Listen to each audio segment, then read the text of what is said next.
سوال ہے مرنے کے بعد زندہ ہونے سے کیا مراد ہے؟ یعنی جب چیزیں ساری فنا ہو جائیں گی، اسرافیل علیہ السلام دوبارہ سور پھونکیں گے تو سب چیزیں کیا ہے دوبارہ سے موجود ہو جائیں گی۔ آدمی بھی جو ہوں گے، جتنے بھی تمام مخلوق جو تھی، آدمی جو مر گئے تھے وہ سب کیا ہے زندہ ہو جائیں گے، اور کیا میدان حشر میں اللہ تعالیٰ کے سامنے پیشی ہوگی۔ یعنی وہ ایک دن ہوگا، حساب لیا جائے گا ادھر، اور اچھے اور برے کام کی بدلہ دیا جائے گا۔ جتنے بھی جن لوگوں نے اچھے کام کیے ہیں، برا کام کیا، ان سب کا بدلہ اس میں دیا جائے گا۔ اور جس روز یہ کام ہوگا اس دن کو یوم الحشر یعنی کیا جمع کیے جانے والا دن، یوم الجزا اور یوم الدین یعنی بدلہ دینے کا دن۔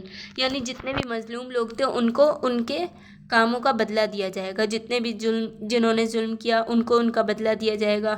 اور یوم الحساب یعنی حساب کا دن کہتے ہیں۔ اب ان سب سے حساب لیا جائے گا جنہوں نے بھی اچھے کام کیے، برے کام کیے، یعنی کہ پوری جتنے بھی مخلوقات ہیں اللہ تعالیٰ کی، ان سب سے، جنات سے اور آدمیوں سے، سب سے حساب لیا جائے گا۔ اب جو نیکسٹ سوال ہے وہ یہ ہے، ایمان مفصل میں جن 7 چیزوں کا ذکر ہے ان میں سے اگر کوئی 2 یا 1 باتوں کو نہ مانے تو وہ کیسا ہے؟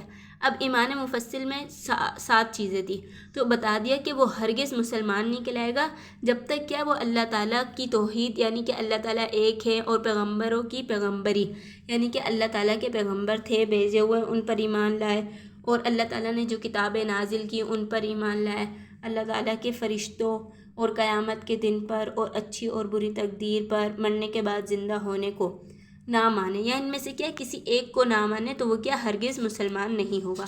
نیکسٹ سوال جو ہے ہمارا وہ یہ ہے کہ حضرت محمد صلی اللہ علیہ وسلم نے 5 چیزوں پر اسلام کی بنیاد بیان فرمائی۔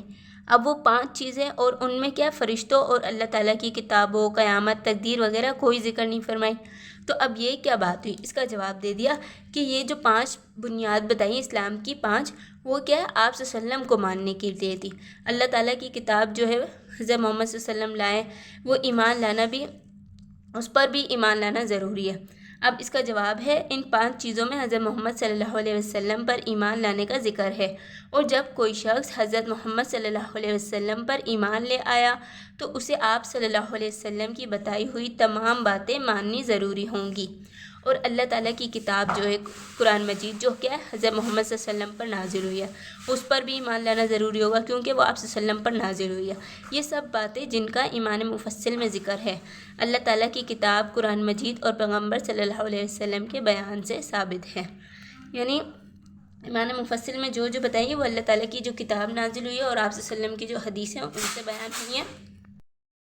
سوال جو ہے وہ یہ ہے کہ ان سب باتوں کا دل سے یقین اور زبان سے تو اقرار کر رہا ہے، لیکن کیا نماز نہیں پڑھ رہا، روزہ نہیں رکھ رہے، زکوٰۃ نہیں دے رہے، حج نہیں کر رہے، تو کیا وہ مسلمان ہوگا یا نہیں؟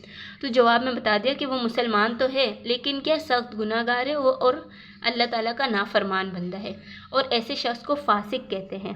یہ لوگ کیا اپنے گناہوں کی سزا پا کر آخر میں چھٹکارا پائیں گے۔ آپ صلی اللہ علیہ وسلم نے اللہ تعالیٰ سے دعا کی تھی کہ میری تمام امت کو جنت میں ڈالنا، تو اس وجہ سے جتنے بھی مومن لوگ ہیں ان کو گناہوں کی سزا ملے گی، پھر اس کے بعد وہ جنت میں جائیں گے، اور جو کافر لوگ ہیں وہ بالکل بھی جنت میں نہیں جائیں گے، ان کے لیے قیامت میں جہنم ہے، اور وہ ہمیشہ ہی جہنم میں ہی رہیں گے۔ یہاں تک تو ہمارا پہلا شعبہ جو ختم ہو گیا، اور اس کے اندر ہم نے 2 حصے پڑھے تھے، اور دوسرا شعبہ جو ہمارا تعلیم ارکان یا تعلیم اسلام کے بیان میں ہے وہ ہم نیکسٹ ویڈیو میں پڑھیں گے۔